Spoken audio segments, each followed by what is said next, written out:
Bonjour, très heureux de vous accueillir pour cette nouvelle séance d'études à partir de l'évangile de Thomas. Et bonjour Melton. Bonjour à tous. Et donc très heureux de partager avec vous cette étude que nous faisons, je vous rappelle, à partir de l'évangile de Thomas, mais en fait en référence avec nos évangiles, c'est-à-dire que mon a priori c'est une théologie chrétienne, c'est-à-dire je cherche pas à trouver quelle est la théologie de l'évangile de Thomas, mais à partir de la théologie chrétienne de nos évangiles, je lis l'évangile de Thomas.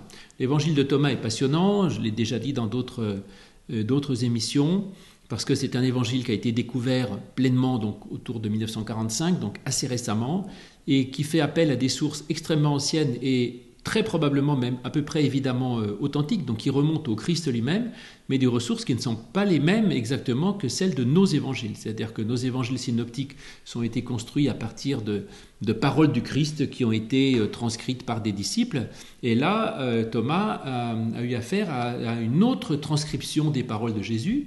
Donc Jésus n'ayant rien écrit, c'est que les disciples qui ont écrit ce dont ils se souvenaient. Et donc on a probablement là les écrits d'autres disciples qui ont écrit ce qu'ils ont entendu de la part de Jésus, des sources qui remontent au Christ. Mais ensuite, ce texte a évidemment une histoire, et donc il a eu apparemment une déformation gnostique. La gnose étant un courant de pensée dualiste qui oppose la ténèbre à la lumière, le corps et l'esprit, l'âme, enfin l'âme et le corps, l'esprit et la matière, la lumière et la ténèbre, le mâle et le femelle, etc.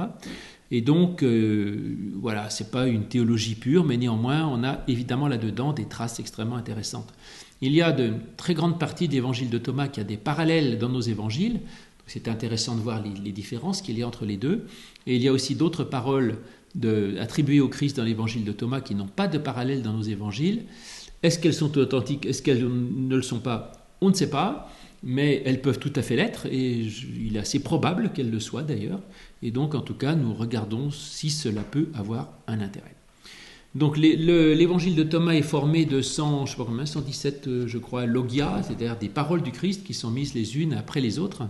Nous en sommes au logion 67, alors ce n'est pas toujours numéroté de la même manière, et donc nous allons commencer par là. J'ai pour cette étude biblique d'abord vous qui nous écoutez, vous pouvez poser des questions. Si vous êtes en direct, vous pouvez poser des questions sur le chat et on en discute. Et même si c'est après coup, vous pouvez aussi poser des questions dans les commentaires et je serai ravi d'en parler avec vous. Et le public, aujourd'hui, il est réduit à une seule personne. C'est Melton, donc Melton Montperousse, qui est l'ancien président de notre paroisse, et qui vient pour faire comme public, c'est-à-dire que bon, moi j'ai préparé mon sujet, Melton il arrive, il ne sait même pas de quoi on va parler, mais comme c'est une étude biblique, c'est un partage. Normalement il y a une assistance qui est là, et Melton il fait le lieu de l'assistance, donc de celui qui vient... Le quoi? Le naïf. Le naïf, oui, ça te va très bien, c'est pas tout à fait ça, mais oui, en fait, tu as la gentillesse de jouer ce rôle, donc de dire comment un chrétien habitué à l'écriture réagit à ces textes et quelles sont ses impressions, et ça te permettra de me dire aussi si ce que je dis ne te semble pas clair. Donc oui, c'est effectivement gentil de jouer ce rôle parce que, bon, moi c'est facile, j'ai travaillé à l'avance, donc j'ai beaucoup de choses à dire, et toi tu aurais pu, mais il se trouve que je t'ai pris aux sorties du travail comme ça, sans préparation. Donc merci Melton. Alors nous en sommes au logion numéro, je vous disais, 67, qui est un peu mystérieux. Alors là on commence un peu dans du difficile, je dois dire. Et le voici, Melton, si tu as la gentillesse de nous le lire. Jésus a dit, « Si celui qui connaît le tout est privé de soi-même, il est privé du lieu tout entier. » Alors, ça te dit quoi ça? Celui qui connaît le tout est privé de soi-même. Alors, de se priver de soi-même, je parle ça me fait penser à la connaissance de soi. Ouais. C'est-à-dire qu'on peut penser avoir tous les savoirs, tout connaître. Si on ne se connaît pas soi-même, il y a quelque chose qui manque. Ah, c'est intéressant. Mais écoute, tu vois, c'est plus que tu n'étais pas du tout naïf, je n'avais pas pensé à ça. Intéressant. Socrate n'a pas dit quelque chose dans ce sens. Oui, Gnotis et Afton, connais-toi toi-même. Et donc oui, c'est ça, c'est pas le tout de tout savoir sur tout, celui qui prétend tout savoir, avoir toute la science, ce qui nous ramène à oui, ce parallèle même de 1 Corinthiens 13, là, si j'avais toute la connaissance, toute la science, toute la foi, etc., si je n'ai pas l'amour, il me manque, je ne suis rien. Donc celui qui prétendrait avoir toute la connaissance, s'il est privé de soi-même, enfin s'il ne se connaît pas lui-même, eh bien ça n'avance à rien. Donc il faut arriver à se connaître soi-même et à trouver soi-même au-delà d'une connaissance intellectuelle. C'est assez important, je pense qu'on va le revoir aussi d'une autre manière sur cette affirmation, sur la question de ceux qui prétendent transformer la foi dans une... alors j'allais dire dans une gnose. J'ai dit tout à l'heure que Thomas avait une déformation gnostique. La gnose, c'était l'idée qu'on était sauvé par la connaissance, justement. C'est-à-dire qu'il y a un enseignement, et si vous connaissez l'enseignement, vous êtes sauvé. Alors aujourd'hui, il n'y a plus de gnose, mais il y a toujours cette tendance à la gnose qui revient dans nos églises, qui s'appelle le dogmatisme. En fait, qui consiste à dire aux gens, ayez la bonne doctrine, écoutez bien le catéchisme, et si vous croyez bien ce qu'on vous a enseigné, alors vous serez sauvés. Et en fait, il ne s'agit pas de connaître la doctrine, de connaître le dogme, il s'agit d'être dans un rapport d'intériorité, c'est ça. Alors oui, bonne idée. Cela dit, effectivement, ce Logion 67 fait partie des logias qui n'ont pas de parallèle, hein, c'est-à-dire que donc on n'a rien de semblable dans nos évangiles, donc on n'a pas ça, donc on n'a pas tellement de façon de comparer avec les autres. Alors, je crois qu'il y a plusieurs manières de voir cette question du tout. D'abord, il y a la question du tout et de la personne. On peut le voir comme ça. C'est-à-dire, si on a une vision globale du monde et qu'on ne voit que les choses globalement, on perd quelque chose, c'est-à-dire qu'on perd l'individu et la personne. Et qu'on ne peut pas avoir qu'une préoccupation globale sans se préoccuper des personnes elles-mêmes, c'est-à-dire sans être privé du soi-même, et parce que sinon on perd tout. Et là, je pense en particulier à la question politique, c'est qu'un politicien peut avoir une raison d'État de décréter des lois. Le problème, c'est que quand on décrète une loi générale valable pour tout le monde, il y a des gens qui sont victimes de ces lois et qui sont oubliés, je dirais, dans ces lois et qui, du coup, deviennent perdus. Et heureusement qu'il y a des gens qui s'intéressent aux personnes. Je pense en particulier à des questions politiques très délicates comme... je sais pas, l'accueil du migrant, par exemple, ou l'accueil de l'étranger, ou l'accueil en France des clandestins ou des sans-papiers, comme on dit. La loi globale de l'État, du politique, va être de dire on ne peut pas accueillir tout le monde, donc c'est non. Donc un sans-papier est un clandestin, et donc on le renvoie chez lui, et c'est pas possible. Et il y a des associations protestantes, comme la CIMAD, par exemple, que j'aime qu'en partie, mais en tout cas qui fait quand même un certain travail et qui dit mais attention, il y a des gens qui souffrent là-dedans. Et donc on ne peut pas avoir une loi globale sans prendre en compte les personnes qui sont des personnes comme vous et moi et qui souffrent et qui sont vraiment dans des situations très précaires, et il faut se préoccuper de ça, parce que la loi peut écraser les personnes. Donc voilà, celui qui ne pense qu'au tout risque d'être privé de soi-même et privé finalement du lieu tout entier, c'est-à-dire privé de l'universalité de la valeur de sa loi, parce que si on se préoccupe que de l'ensemble, ça ne va pas. Donc il faut une attention à la personne de chacun, mais en même temps aussi au tout. Enfin, je ne sais pas, il y a un équilibre, je dirais, un équilibre entre le tout et la personne, mais en tout cas, on ne peut pas, au nom du tout, écraser l'individu, c'est compliqué. Dans cette même idée, est-ce qu'on ne peut pas penser le soi-même pour être le prochain, puisque aime ton prochain comme toi-même? Est-ce qu'on ne peut pas imaginer le soi-même comme le prochain? C'est dans ce sens-là que je l'entendais, là, effectivement, parce que là, je disais... cela dit, c'est intéressant, ça. C'est vrai que là, je l'ai entendu un peu comme le prochain, en disant, si je fais une loi globale, je risque d'écraser le petit migrant qui lui, qui est pour rien, le pauvre vieux, et il se retrouve... voilà.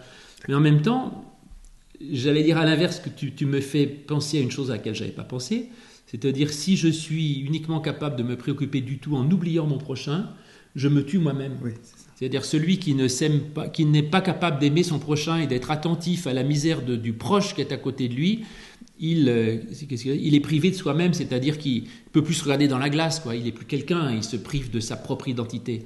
Donc, aimer son prochain, c'est être capable d'être soi-même aussi. Et on est soi-même que si on a une attention à l'autre. Je crois que c'est vrai. Bon, voilà, ça c'est une hypothèse. Autre hypothèse, c'est non pas le tout comme soit le tout savoir, c'est ce qu'on a dit tout à l'heure au niveau du dogme, ou le tout qui est la globalité des autres, c'est de dire peut-être que le tout, on peut aussi penser que c'est Dieu. Alors là, vous savez, c'est une vision un peu spinoziste. Spinoza, qu'on appelait panenthéiste, pour lui, Dieu était le tout, en fait. Donc Dieu, c'est la totalité de toute chose, de la création, de l'univers et de tout être. Et donc on pourrait dire que si le tout, c'est Dieu, celui qui connaît le tout serait privé de soi-même. C'est-à-dire que si je suis 100% en Dieu, je n'existe plus. C'est un danger, hein. C'est-à-dire que, effectivement, si je suis complètement en Dieu, je n'existe plus. C'est le problème de l'ermite ou du moine qui finalement est tellement en Dieu qu'il finit par ne plus exister lui-même. Et à force d'être totalement en Dieu, on finit par s'oublier soi-même. Et donc là aussi, il y a peut-être un équilibre entre Dieu et moi-même. C'est-à-dire, je ne peux pas, au nom de la connaissance de Dieu et de ma fidélité à Dieu, renoncer à être moi-même. Et je dois aussi m'accueillir moi-même, sinon je suis privé du lieu tout entier, c'est-à-dire je suis privé aussi de la possibilité même de la relation à Dieu. Parce que le lieu, qu'est-ce que le lieu dont il est question là ? Je pourrais dire c'est le lieu saint. D'ailleurs, je crois que dans la tradition juive, Makom, c'est soit Dieu lui-même, soit le temple en fait. Hein. C'est le lieu de la présence de Dieu. Et donc effectivement, s'il n'y a que Dieu et que moi je ne suis rien, je n'ai plus de relation à Dieu, je disparais, je suis dissous en Dieu.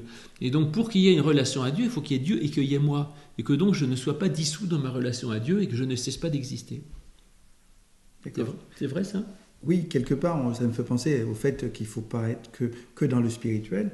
C'est-à-dire qu'il faut rester accroché à la terre quand même. C'est-à-dire qu'on y est, en fait. Donc, le prochain vit à côté de nous, on vit sur terre. Donc, quelque part, si on est ancré dans le spirituel, que dans le spirituel, on va oublier celui qui est à côté de nous. C'est vrai ? Oui, c'est vrai par rapport à soi et aussi par rapport à son prochain. Tu as raison, oui. Et donc, il ne faut pas s'absorber complètement en Dieu au risque de disparaître, ni même, je dirais, ni même dans sa relation à l'autre. C'est-à-dire, si je donne tout à l'autre et que je ne suis plus rien, je ne suis plus rien pour l'autre. Il faut aussi savoir se ménager. On peut dire qu'on trouve ça dans le sommaire de la loi, le commandement d'amour, qui dit « Tu aimeras Dieu de tout ton cœur et ton prochain comme toi-même ». Il faut arriver à être équilibré sur Dieu, le prochain et soi-même. Et que si j'oublie un des termes, ça se casse la gueule, si je peux dire, ça ne va pas. Et je perds quelque chose, effectivement. Et donc, il faut qu'il y ait un équilibre. Après, tout connaître,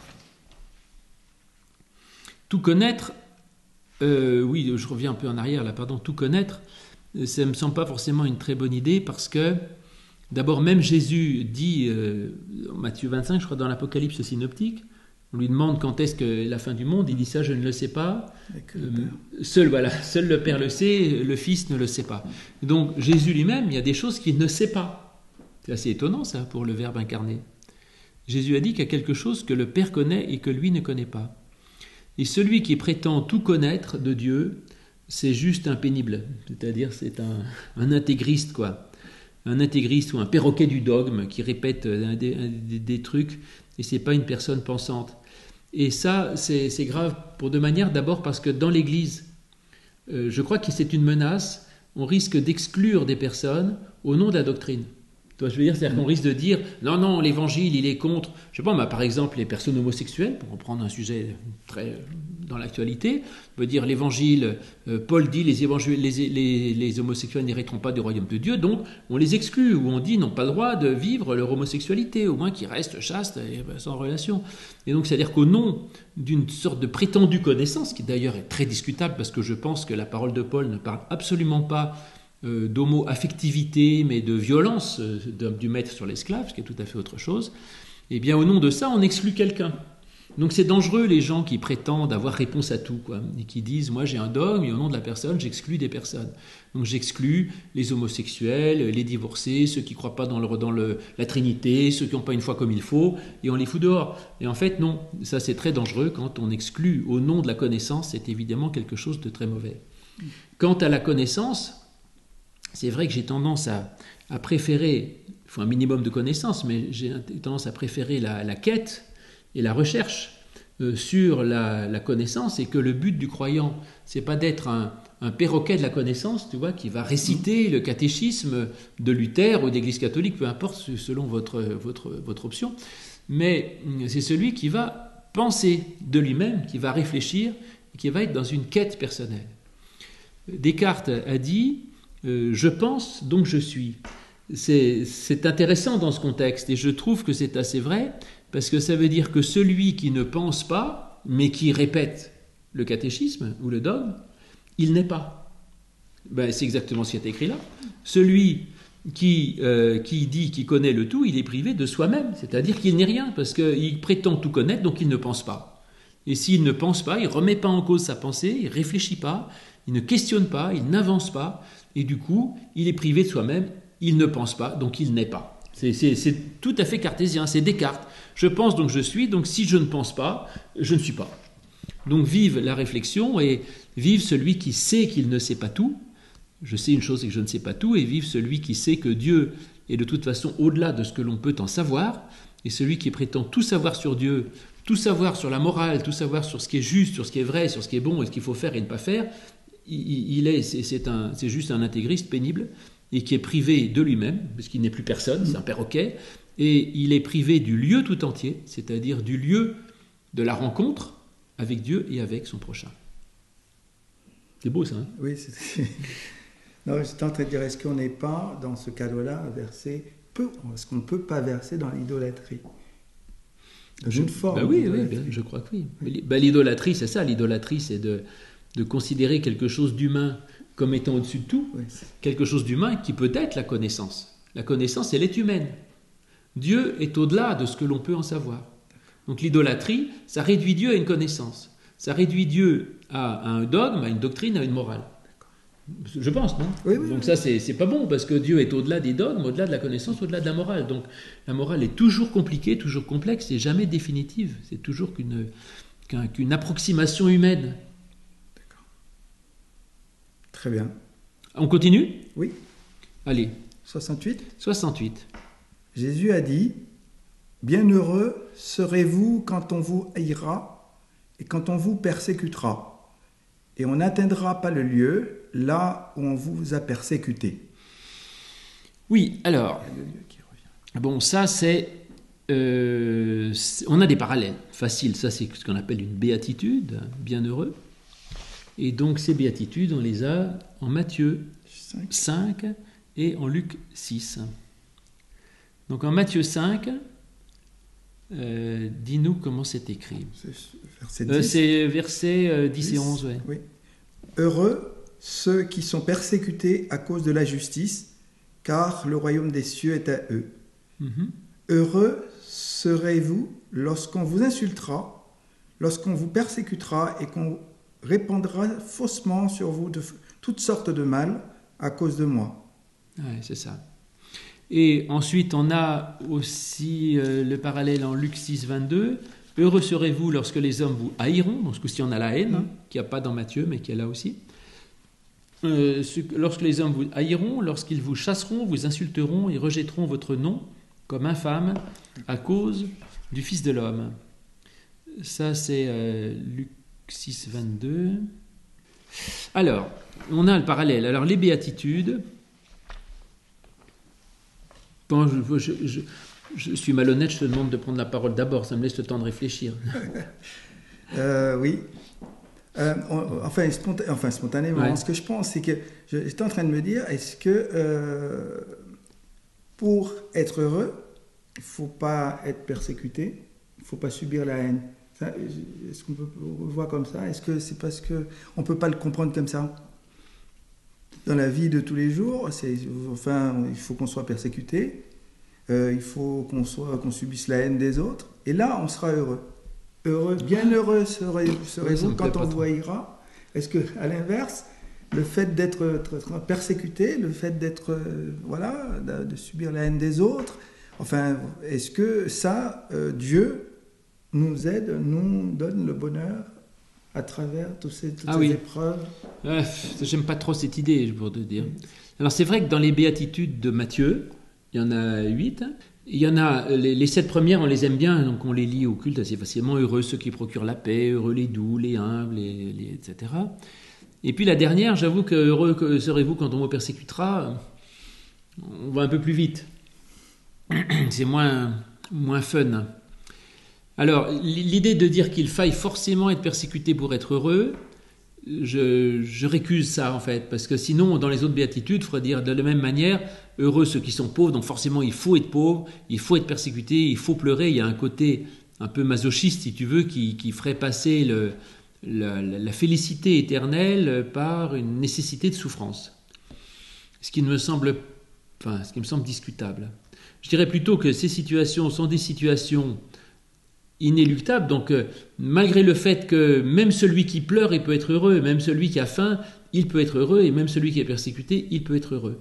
Parce que le bonheur que nous offre Dieu n'est pas celui qu'on vous fiche la paix et que vous n'ayez pas de problème, mais c'est un bonheur qui est au-dessus de ça, d'avoir été fidèle et d'accomplir sa mission.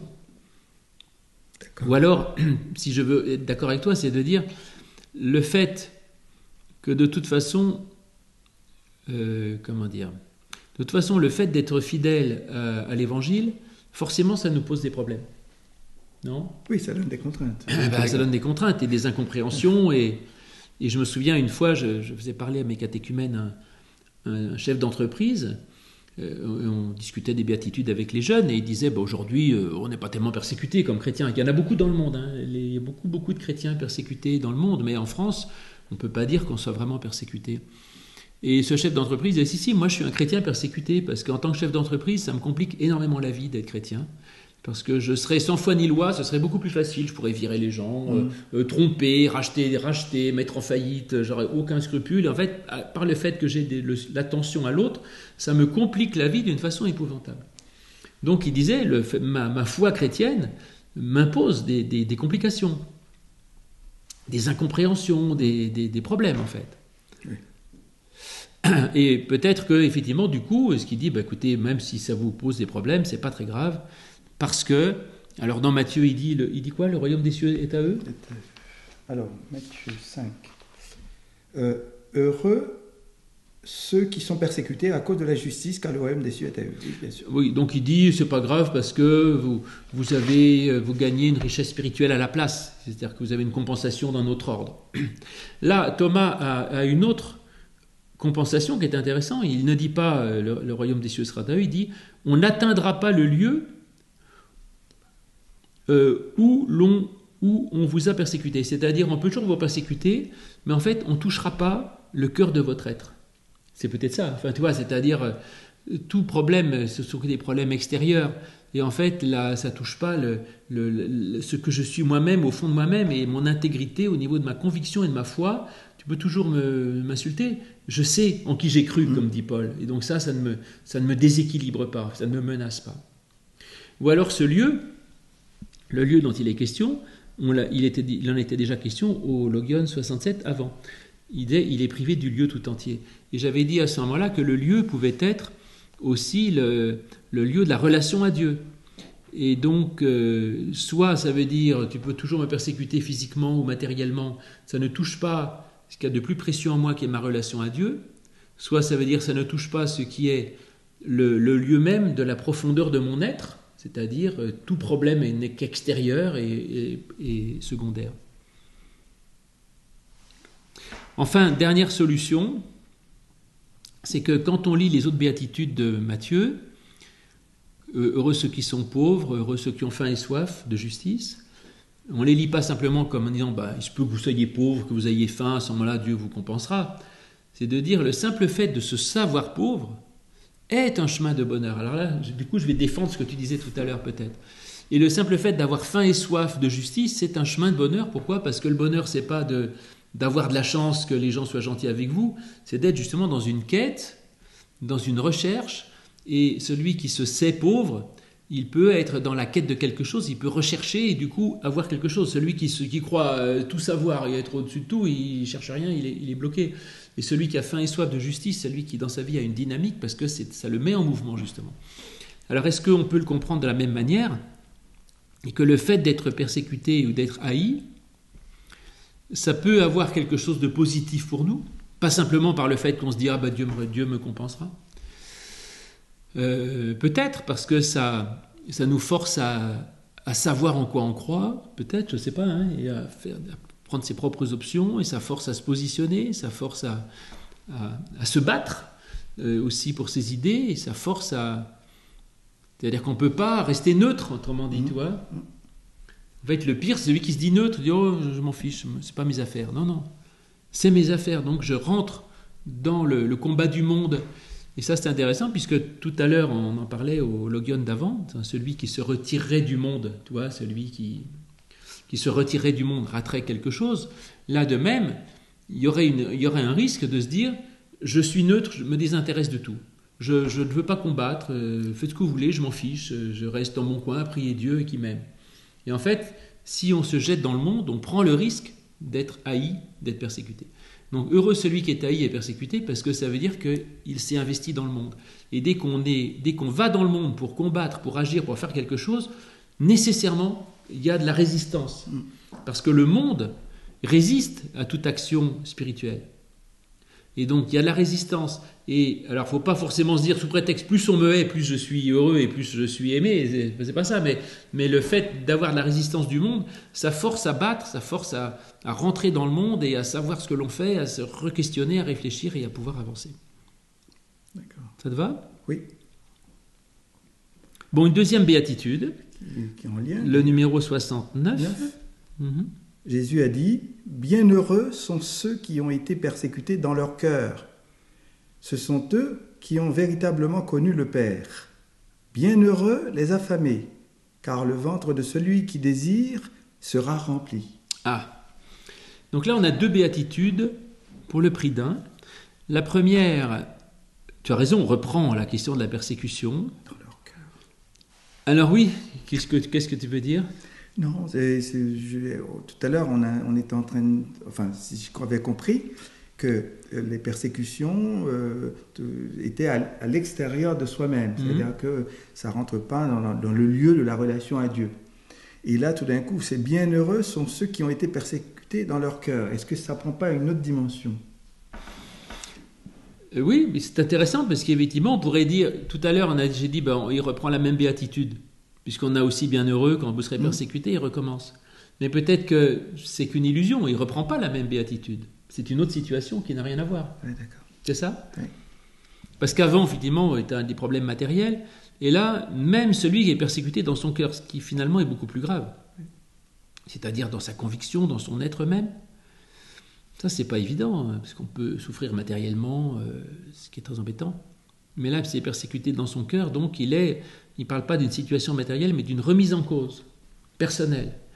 Et qu'il dit, finalement, c'est peut-être pas plus mal, parce que connaître le Père, et là c'est encore même la conséquence du 67, je luttais contre le dogmatisme en général, connaître le Père, c'est pas être justement dans une sorte de certitude intégriste, de dire moi je sais tout sur la morale, sur Dieu et sur le dogme, mais c'est celui qui même c'est être mis en cause dans sa foi. Alors le persécuté, le mot est peut-être fort, mais heureux, c'est celui qui connaît le Père, c'est celui qui se questionne intérieurement et qui est dans la démarche de l'interrogation, du doute productif, parce qu'il ne s'assied pas sur sa foi et sa conviction comme un coq sur son tas de fumier. Il est toujours en quête permanente. C'est ça. Une quête permanente. Et c'est un paradoxe. Celui qui est persécuté dans son cœur, ce sont eux qui ont véritablement connu le Père. Celui qui connaît le Père, c'est pas celui qui est ébranlé même dans sa foi. C'est lui qui connaît le Père. Ça, c'est formidable. Après, on me dit c'est un texte gnostique. Non, c'est un texte anti-gnostique.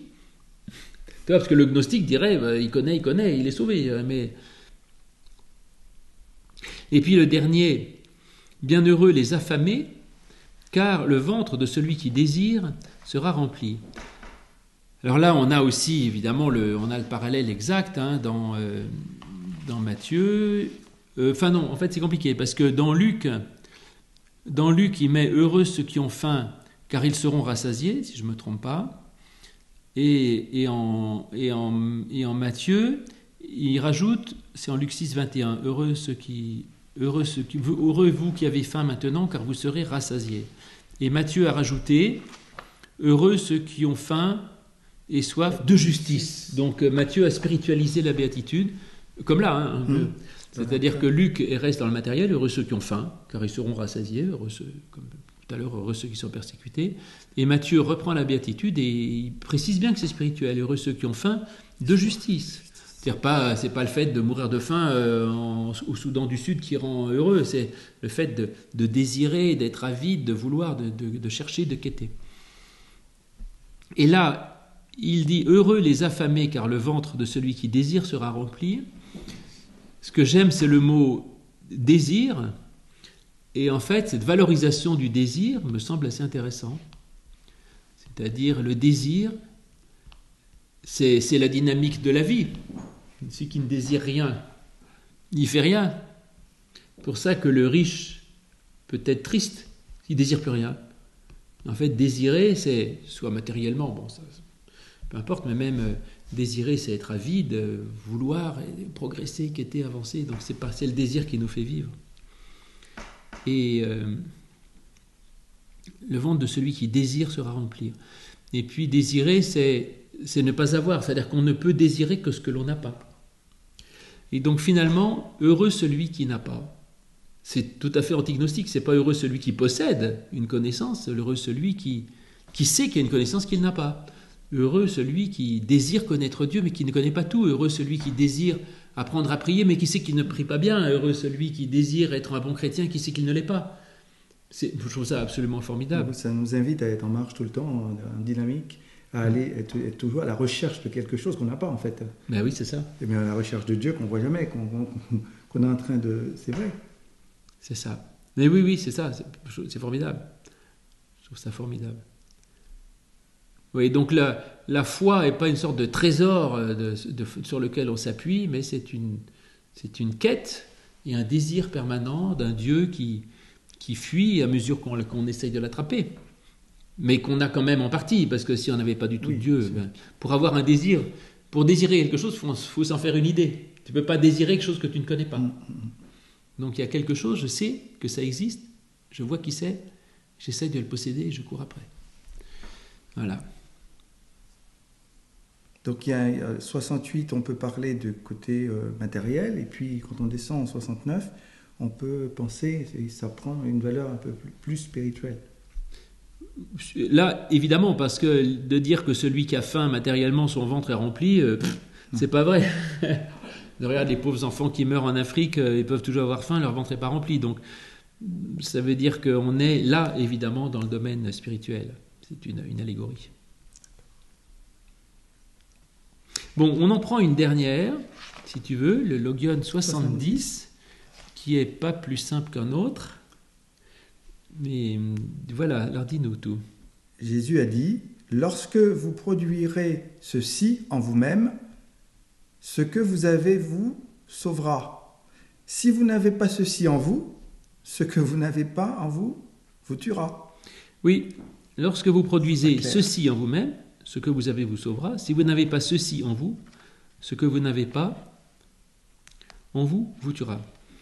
Alors la question c'est, là c'est un peu mystérieux, aucun parallèle dans nos évangiles, donc très très très très compliqué. Je dirais aussi, est-ce que c'est une parole authentique de Jésus ?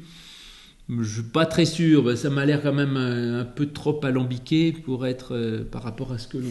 Tu vois, je veux dire, Jésus dans le synoptique, en tout cas, il parle d'une façon assez simple. Là, ça m'a l'air quand même un peu mystérieux, on dirait presque un haïku zen, tu vois, de phrases incompréhensibles. Mais néanmoins, on peut essayer de travailler là-dessus. Alors, ce sur quoi s'interrogent les commentateurs, c'est que Jésus dit, lorsque vous produiserez ceci en vous-même, vous savez, si vous n'avez pas ceci en vous, ce que vous n'avez pas vous tuera. C'est quoi ce ceci ? On ne sait pas. Quel est le ceci dont il est question ? Alors, plusieurs solutions. D'abord, on peut dire, c'est le désir dont on parlait tout à l'heure, c'est-à-dire que même si les logias sont mis les unes derrière les autres, c'est peut-être pas totalement sans logique. Oui. Donc il était question du tout, ne suffit pas de connaître le tout, il faut aussi, etc. Et après, on est sur le désir, sur le manque. Et ce qu'il dit, c'est que si vous avez compris ça, alors tout ce que vous avez vous sauvera. C'est-à-dire, du coup, si je suis dans le désir, ce qu'il y a en moi me sauve. C'est-à-dire que ma foi, parce qu'en même temps, on ne peut pas être que dans le désir et que dans le doute. À un moment donné, il faut quand même avoir quelques convictions. Donc si j'ai en moi quand même un peu de foi, un peu de conviction, un peu de morale, etc., si je continue d'être dans le désir, alors cette foi va me sauver. Parce qu'elle n'est pas verrouillée, elle n'est pas dogmatique, mais elle s'ouvre en moi. Et si je n'ai pas compris le désir au-dessus, et ben à ce moment-là, je vais partir dans n'importe quel sens. Donc le ceci peut renvoyer à ce qu'il y a au-dessus. Parce que dans le même texte au-dessus, ce sont eux qui ont véritablement connu le Père. Est-ce que la connaissance du Père ne peut pas intervenir aussi là-dedans? C'est ça. Mais oui, pas nourrir quelque chose qui donne la possibilité d'avoir le salut. Parce que le fait d'avoir cette connaissance-là en nous, même si ce n'est pas une connaissance exhaustive de Dieu, mais... Oui, je suis d'accord, c'est ça. Et lorsque vous produirez ceci, si ma foi produit une interrogation, alors ma foi me sauvera. C'est formidable ça, oui. C'est beau. Hein, Lorsque vous produirez ceci en vous-même, c'est-à-dire ces interrogations, ce que vous avez en vous, c'est-à-dire ma foi, elle me sauvera. Donc ma connaissance de Dieu me sauve dans la mesure où elle est ouverte, dans la mesure où elle est questionnement, et dans la mesure où elle n'est pas prétention à tout savoir. Et si tu n'as pas ce questionnement, ce que vous n'avez pas en vous vous tuera. À ce moment-là, ce qui vous tuera, c'est qu'en fait, si vous prétendez tout savoir, il y a quand même beaucoup de choses que vous ignorez. Et c'est justement ce que vous ignorez en prétendant savoir qui vous mettra à tort, quoi, à faux. Parce qu'en fait, Dieu n'est pas ce que je prétends qu'il est, et la morale va au-delà de ce que je pense. Et mes grandes idées sur la politique, l'économie et tout ça, si je crois qu'elles sont totalement vraies, la réalité me prouvera que c'est faux. Oui. Parce que j'étais en train de penser, le fait d'avoir une petite connaissance de Dieu qui donne la foi, le fait d'avoir ce désir qui met en marche, bon, tout ça, ça nourrit, ça permet d'avancer. Et immédiatement qu'on n'est plus rien, on est comme une herbe desséchée, donc on est voué à la mort. Puisqu'on n'a plus de désir, on n'a plus... on n'est pas à la recherche de quelque chose, on reste statique, et si on ne progresse pas, on regresse a priori, et donc on meurt. C'est ça. Donc la foi, c'est une sorte de... Comment dire? Ça donne une dynamique, la foi. Ça permet d'avancer. C'est ça. Ça permet de s'ouvrir aux autres également, la foi. C'est ça, oui. Après, bon, là j'ai supposé que le ceci renvoyait avec ce qui était avant, mais peut-être que le ceci, c'est ceci, cela, n'importe quoi. C'est-à-dire que si vous produisez quelque chose, à ce moment-là, ce que vous avez en vous vous sauvera. C'est-à-dire que ce que vous avez en vous ne vous sauve que dans la mesure où vous êtes dans la production. C'est-à-dire que dans la mesure où ça donne des fruits. Ça c'est vrai, c'est-à-dire que si vous avez une foi en vous, et que cette foi produit ceci, cela, ceci pour dire n'importe quoi, tu vois, quelque chose, à ce moment-là, votre foi vous sauve. Mais si votre foi ne produit rien, alors là, c'est pas terrible. Ça va pas. Donc en fait, c'est-à-dire, de même, on pourrait dire aussi que je m'arrête sur le mot produire. Lorsque vous produirez ceci, produire, c'est de donner. C'est-à-dire, c'est pas le tout de posséder, c'est de donner. C'est pas le tout d'avoir la foi, c'est de transmettre la foi. C'est pas le tout de se savoir aimer, c'est d'aimer aussi, etc. Donc, en fait, l'important, c'est d'être dans le don et dans la production. Nous sommes des outils de production. Nous sommes là pour produire de l'amour, pour produire de la bonté, produire de la paix, donner au monde, et pas pour consommer. Et donc notre foi à nous, elle n'est pas là pour nous sauver nous-mêmes, parce que je garderai cette foi en moi et je ne produis rien. Si je ne produis rien, il me manque quelque chose qui va me tuer. Et en fait, ma foi ne me sauvera pas. Et donc, autrement dit, ce qui est important, c'est d'être capable justement de produire et de donner. Ça fait penser à un arbre fruitier. Exactement. Ça nourrit les personnes, ça nourrit les oiseaux, voilà. Donc c'est un arbre fruitier donne. Oui, et s'il ne donne pas, il ne sert à rien. C'est ce que dit la parabole de l'Évangile. Le maître de la vigne qui a un figuier, qui dit au maître de la vigne, il dit, écoute, ce figuier, ça fait 3 ans que j'ai planté, il ne produit rien, donc on le coupe. Il ne sert à rien, quoi. Et il dit, non. Donc le but d'un figuier, c'est de produire du fruit. Et si le figuier ne produit pas de fruit, il ne sert à rien. Donc la production, c'est un don en même temps, puisque... C'est ça. Ouais, d'accord. Oui, c'est un don, puisque par définition, le fruit que donne l'arbre ne lui profite pas. Après, les commentateurs s'intéressent aussi à autre chose, c'est dans la deuxième partie là, du Logion. Si vous n'avez pas ceci en vous, et au début, lorsque vous produirez ceci en vous-même, le en vous, on peut le prendre au sérieux en parlant de l'être intérieur, en fait, c'est-à-dire que c'est justement de l'intériorité. Tu parlais tout à l'heure des béatitudes en disant on parlait d'une situation extérieure, de persécution, d'avoir faim, etc., à quelque chose d'intérieur, dans son cœur. Hein, tu dis ce qui est persécuté dans son cœur, donc c'est dans l'être intérieur. Et en fait, ça pourrait faire référence à l'intériorité. C'est-à-dire que c'est pas le tout, je dirais, d'avoir une connaissance extérieure des choses. L'important, c'est de l'avoir en soi-même. Donc je peux, encore une fois, un passage anti-gnostique, je dirais, je peux avoir une connaissance absolue de ce qu'est l'amour, mais si je n'ai pas l'amour en moi, ce manque d'amour que j'ai pour l'autre me tue et ne sert à rien. Donc en fait, c'est pas le tout d'être dans la connaissance intellectuelle, la question c'est est-ce que je le vis ou pas? Si j'avais la connaissance de tous les mystères, dit Paul, si je n'ai pas l'amour, je ne suis rien. Et donc c'est ça. Si vous n'avez pas ceci en vous, eh bien vous êtes perdu. Voilà. Donc c'est de passer d'une connaissance intellectuelle et théorique de la morale, de l'amour, de la foi, de l'évangile, etc., à quelque chose qui est intégré en soi-même pour être vécu. Et le « en » parle de l'être intérieur. Alors ça, il y a plusieurs passages, mais en particulier en 2 Corinthiens 4, 16, quand il dit « Nous regardons non pas aux choses visibles, mais à celles qui sont invisibles, parce que les choses visibles sont pour un temps et les invisibles sont éternelles. » Car l'être intérieur, même si mon être extérieur se dégrade, mon être intérieur se renouvelle de jour en jour. Voilà ce que dit Paul. Donc l'être intérieur, dont Paul parle en 2 Corinthiens 4, 16, c'est justement ça, de dire il y a un être extérieur et un être intérieur. Et que par conséquent, l'important, c'est cet être intérieur, qui est cette dimension spirituelle de mon être, qui est invité à se renouveler de jour en jour. Voilà, donc lorsque vous produirez ceci en vous-même, que j'arrive à...